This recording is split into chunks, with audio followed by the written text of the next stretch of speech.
Race. Set and away they go, and they got them away to a good line over here. Call to Glory bounced away well. Bumblebee Gold along the inside, Top Dollar, Duke Orsino. On the far side, Sweet and True is also going up there to show the way, but it's Call to Glory and Richard Ferree that lead from Sweet and True. Races on her outside in second, now challenging for the lead. Mr. Speakers in third. Ragazzo Grande races away in fourth, 2 lengths off the leader. Followed by Hat Hot Hat. In behind those is Top Dollar. Potent Captain covers a bit of ground. Duke Orsino's further back. King of Queen and Bumblebee Gold is the trailer now as they went past the 800-metre mark. It's Call to Glory that leads by about a length from Sweet and True in second. Ragazzo Grande's away in third. Mr. Speakers on their outside in fourth, 3 lengths to go. Further back to Hat Hot Hat. In behind those, Potent Captain, Top Dollar.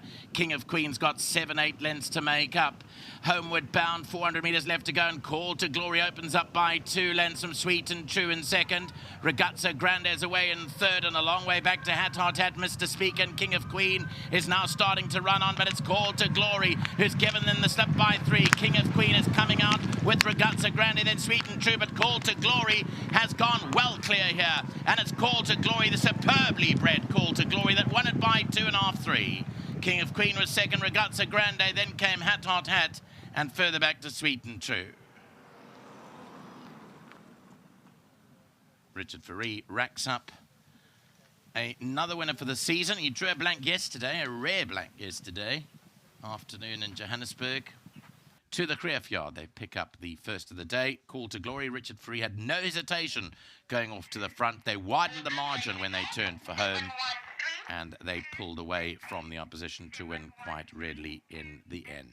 Call to Glory wins the first of the day for Richard Ferree followers. Beats home King of Queen, Ragazzo Grande, and Hat Hot Hat as we move on to the PA next.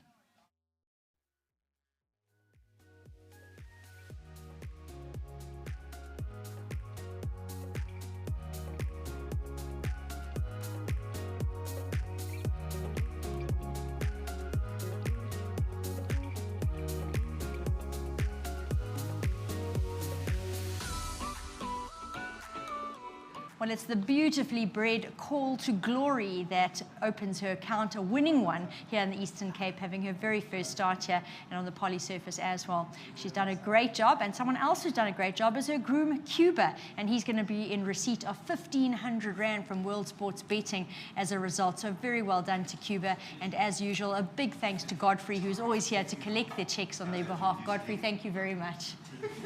Richard's coming in. He's opened the day on a winning mark. Big smiles all around. And, yeah, looking just about as nice and bright and happy and yellow as your colours. Yeah, look, it's a little bit warm outside. Warm out there, yes, yeah. So, yeah, I'll be very reserved today to keep all my energies. Yeah, I will say it's very hot, and even the wind that's blowing is warm. But this filly, she's done it all right this afternoon. You gave her a nice positive ride, elected to dictate out there, and it's paid off. And I'm sure in the back of the mind, though, you still were careful out there in front coming off that break. Yeah, look, she's had a 7-month break, and I believe that she went to the paddock for a couple of months at Maritzfontein, and then you know, I wasn't sure what to expect, but she came out flying, and I remember looking at her form when she ran at Scottsville. I was there that day, and you know, she showed a lot of speed, and you know, I remember Craig saying you should have gone earlier, but she's got a very high cruising speed, and I took all of that into consideration. And when she came around that corner, I was on my bicycle, regardless if she needed the run or not, but you know, got her right in a set way, and you know, she was good enough to finish it off. Yes, I believe she still needed the run.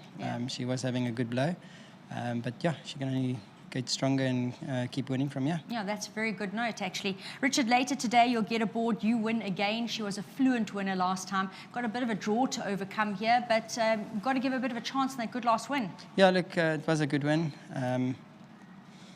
Cracking draw at 11. But yeah, she's a live runner.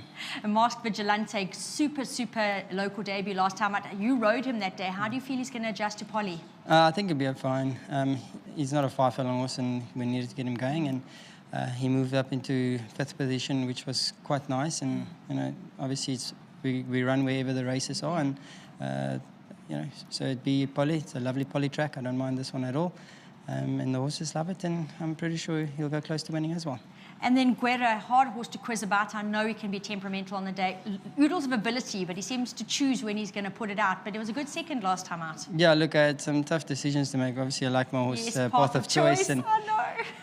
I'm going out on a gut feel today, so hopefully we can get it done. Your gut's on fire. Well, Richard, you're in the winner's box already today, so celebrate that. Well done. Thank you very much, and special thank you to Mary Stack and Maurice Fontaine, Yes. and to my sponsors at Winning Form. Brilliant. Thank you.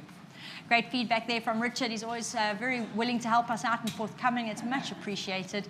And yeah, I'm going to have a quiz Ellen a bit later about a few more. But Ellen, first of all, this filly, you were very first when I asked you about her. She's beautifully bred, and that she is in the purple. No, she is. You know, if you can remember, JP won the Met on her Yes. smart call. She then went overseas with the intentions of running in the Breeders' Cup. Things I don't think turned out to the way they were supposed to be, as horses always throw a spanner in the works. And she went to Kingman, I think twice maybe. It came back to South Africa with a folded foot and foal in the belly. And, you know, she was, I think, might have been Horse of the Year as well, smart call. So beautifully bred filly by one of the, at the time, up-and-coming young stallions in the UK. And was allocated. She went for a rest and sent her down here. Jess and Stephen asked, you know, let's see if we can get some wins under her belt. Yeah. I thought, I'll be honest, I already thought she might need a run today. She'd been on the farm. She came in looking like a broodmare that had been out in the paddock, which has obviously done her the world of Yes, good it's and refreshed her. And Richard rode a good race. Well done to him. Well done to the Maritz Fontaine team, Sean Mulherber, and Mark Sharkey, Gale, everybody there, Marge, and to Jeff and Steve back in the America. Very well done, Jess. Happy birthday yesterday. Here's your birthday present. There you go. Ellen, just going to ask you about one horse because Richard hasn't ridden it before, and that's newcomer to your yard. And in the following race, in fact, Hanging Rock. Yeah, listen, working very nicely, and if she brings her work to the race, I think she'd be a tough nut to crack, especially after seeing this filly win. Well, just got the check to accept now on behalf of Jessica of Maritz Fontaine, the Racehorse Owners Association member, full payout of 15,000 Rand. It's lovely to get these extras on top of the win, and I'm sure she'll be really chuffed with that. Well, if you're racing in P or in Joburg, you need your head ready if you don't belong to the association. Well done. Ellen, thanks so much and well Thank you. done.